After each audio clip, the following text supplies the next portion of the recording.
We are currently in Dallas, Texas, visiting an old friend on the 30th floor. You are not ready for this site? Watch. In today's video, we are going to explore how much $12,000 gets you in Dallas, Texas. And the main person that we are visiting. What's up, guys? Hey, you let yourself in? I did. Well, guys, welcome to my place. Thanks for having me on your channel as a guest, and you are all welcome here as a guest of mine. Let's get started. All right, buddy, how you been? We'll do that again. How have you been? I've been great. It's good to see you, man. This is very unique place you got here. You've been here for what, 3 weeks, a month? Just under 3 weeks, yes, sir. Just under 3 weeks, and you are paying a hefty price for this in Dallas, Texas. Not many people pay that much to live somewhere. True. I would argue that this is a steal in other cities, though. And that's perfect because that's gonna be part of some of the questions I asked you today. The question everybody's wondering, we already went through it, but how much exactly does it cost to live here? $11,800 a month. Okay, so almost at that 12,000 point. I was late paying my rent last month, and so I did pay over 12,000 because they hit me with a fee. Sheesh. Forgot to put that auto draft in the bank. So about $12,000 a month gets you about how much square footage? This is 2,200 square feet. Question number 2. Who are you and what do you do? Oh, that's important. Hi guys, my name is Sean. Sean Rocky Jeech, pronounced Rocky Jeech if you've ever seen the spelling. I currently am an Airbnb host. I have been for 6 years. Now you're not just any Airbnb host, you are the Airbnb host. Yeah, sorry, social media stuff. I also teach how to Airbnb, and I have a YouTube channel, Airbnb Automated. So yeah, Airbnb host, and I teach how to do it on YouTube. This is Airbnb Automated, the go-to source for any Airbnb tips on YouTube, social media, over 100,000 subscribers and growing. Go here if you want to learn how to Airbnb and be financially free and potentially live in a $12,000 penthouse suite. Airbnb can afford it. It's cool. Why did you choose this location?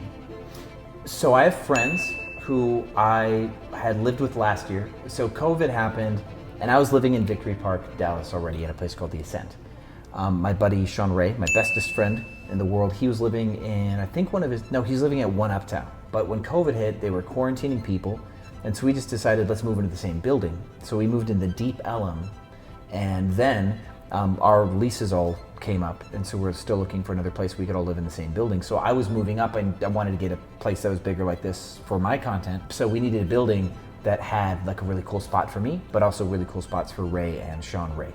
So all three of us are here at the Katy in Houston, Dallas, or we're in Dallas. We're in Dallas. But we needed a building that like could suit all three of us. For me, it was a toss-up between this building and Fountain Place has some really cool penthouses too. So that would have been like my plan B if my friends left me behind or something.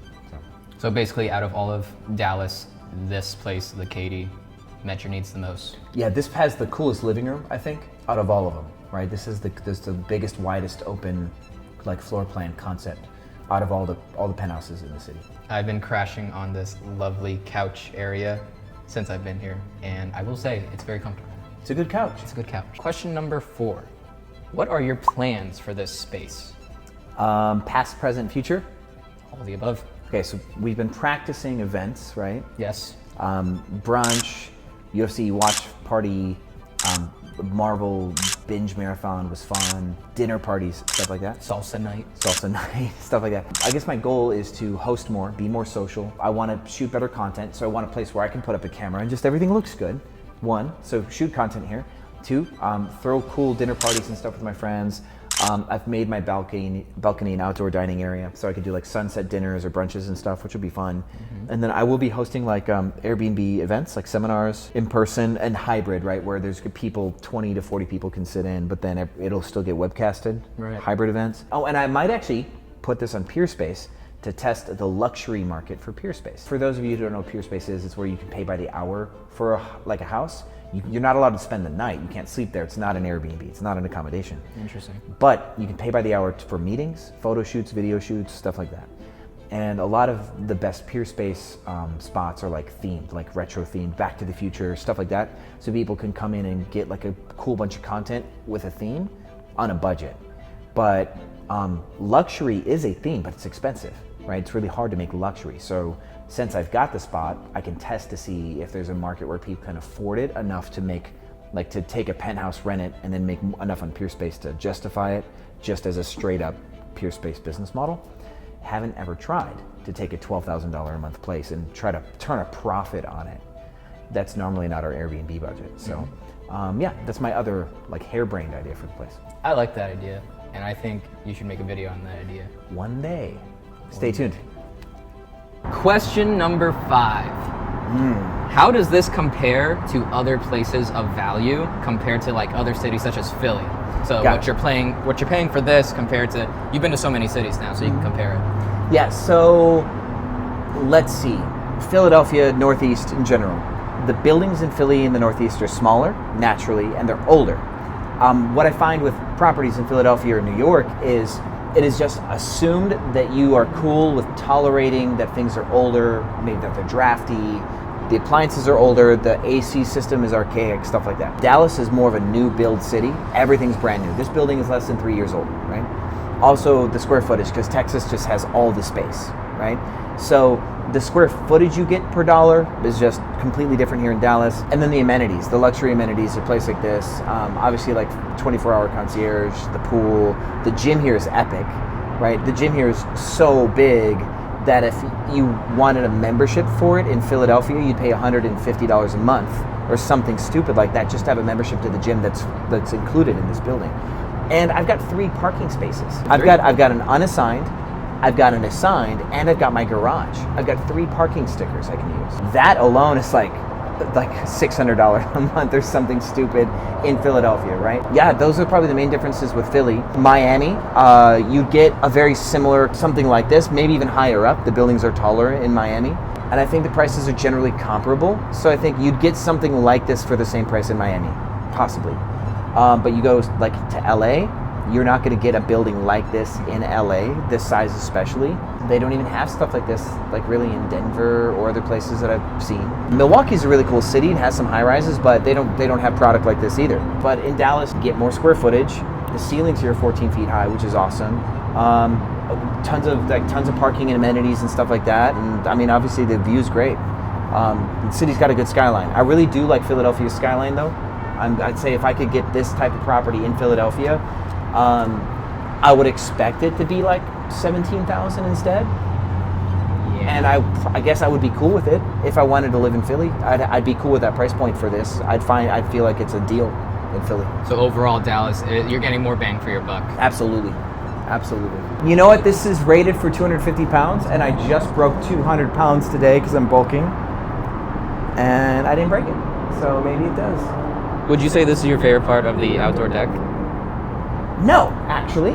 Oh. This is everybody else's favorite. I got this for my friends. My favorite is the multiple tables so I can have like 18, 20 people eat brunch. That's my favorite part of the outdoor deck. Otherwise, it's the grass. Why not? The grass is cool. All right, let's get out of here. Second last question. This one will be good for anybody out there who already follows you. Okay, cool. Why not buy a house instead of renting? How many minutes do I have to answer Oh this gosh, one? let's try to get this as condensed as possible, but enough to get the point across. Okay. I'm a business owner, right? I don't care about the title of being a real estate investor, first off. So I just care about what makes the most money. Absolutely the most money. And one real fun thing that I will talk about on my channel soon is capital gains, capital losses. It's a type of taxes you pay, capital gains tax. Mm-hmm. Well, they will charge you capital gains tax if your home prices go up, if your stock portfolio goes up, if the value of your art goes up. Those are all capital assets. So one thing I think a lot of people don't understand is even if you rent your Airbnb properties, if you have an LLC or a business and you rent your Airbnb properties, that business has a value. If the value of that business increases, that's a capital gain. Just like if the value of a home increases, they're the same. Owning a business or owning real estate is the same, except real estate, owning the property, that real property is very much tangible and you can know that you own it because it's like right there, you can put your fingers in the grass. I think that's why people are biased to buy.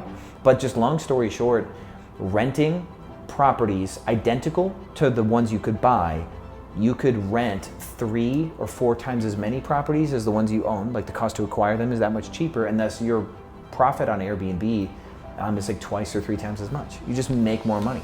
And that includes comparing it, all the benefits like debt pay down, tax write-offs, and appreciation. Renting and doing arbitrage still will double your return on investment. End of day, that's one. I think that is a very interesting viewpoint, and not a lot of people would get that, but you are literally living proof of it. Yeah. As you can see, and I don't know, I just think people should be more open-minded to that idea. Yeah. All right, we are here at the final location. On to our final question. Is it worth living here for $12,000 a month? It depends on who you ask, but me, yeah. Yeah? Yeah. So you're like, if you're spending that much money, like it's crazy, right? When we're talking about that other penthouse place where the one that I would consider was like 18,000. Yep. And I guess the thing that you guys need to really understand is the majority of your money that you make should go and be reinvested. You should be reinvesting and putting that money to work, like the book, The Richest Man in Babylon, right? Invest your money, have that money make you money, reinvest that money, have that money make you money. I'm at the point now where like I started with $4,000 2014. I've snowballed my profits from Airbnb back into more Airbnb units, and then back into more Airbnb units, back into more, up to like 110 of them now, right? And Haley runs the business, and Haley's picking up more properties on her own as we speak, right? So the money is reinvested itself like 5, 6, 7, 8, 10 times over. And so yeah, now I'm keeping a piece of it for me on the way out of the business, but the vast majority of our revenue is still going right back into growing operation. For me, it's worth it because I've reached a point where I don't even track it. It's not even about the money. Like, do I love living here? Yeah. If my best friend is way more cost conscious about stuff, cared, he'd be like, dude, I couldn't spend that much money on a place. He can't justify it because he's still thinking about money. One of the biggest changes that I think I've made within the last few years is you need to reach a point in life where you have not only more than enough money, but more than enough free time. You cannot be a slave to either one to really discover who you are and what matters. I reached the point where I wasn't a slave to money like a good while ago. I thought when I was 16 that I'd make 50 grand a year, like by the time I like retired, right? So I was like, by the time I was in my mid 20s, I was well beyond whatever thought I would make. So because of that, I've always been free from the feeling of need for money. And I think that's why I've always taken so many risks, is because I've never needed any more. This has become a game. At one point, really. It's like a game like, how good can I do at capitalism? But then I was still like a slave to time because I was a workaholic, because I loved it so much. And so I'm trying to balance back out and not be a slave to time anymore, but I've been doing a good job with that. But on the money side, yeah, I love living here because I don't even think about the money anymore, because it's excess numbers on the side, right? If I had to pinch pennies to decide what to do with my day, I would definitely not spend this money on the spot. I'd go right back down to like $1,500, $1,200, $900 a month, whatever I'd have to do. That's why I think it really does depend on who you ask. It's where you are in life. Do whatever that makes you happy. Always do whatever you care about, whatever you want to do, because then it doesn't feel like work. And get to a point where you don't need money and you don't need more time. And then you'll finally realize who you are and what you actually want out of life. That's really the goal. I'm still working on the time thing, a little bit. I mean, I've known you for a while, and I do remember in the beginning you are definitely a workaholic, but it paid off in the end, you know, because look at where you are now. But I've also noticed you have taken it down a notch and starting to enjoy your time. Yeah. And I think that's a good life lesson for anybody out there. Yeah. Work hard enough, you can finally end up on an orange couch one day. I've been sleeping on this couch for the past 3-4 days now, and pretty comfy. As you can tell, there's room for a few people on this thing. There are. Like, I could sleep right here. Somebody else could fall asleep like right here. Right there. He could sleep right there. Good. Like, we're just watching like The Days of Our Lives or Grey's Anatomy on TV and out. Or Quiet Place 2. That was a good movie last night. That was good. It's effed up. It was, as we said, effed up. That's exactly right. Movies don't scare me anymore, though. Yeah, I'm not a fan of scary movies. That's why I barely watch. I didn't even watch it. What is your favorite movie? Let us know in the comments below. Bye, guys. Thanks. Oh, I'll see you on the other side.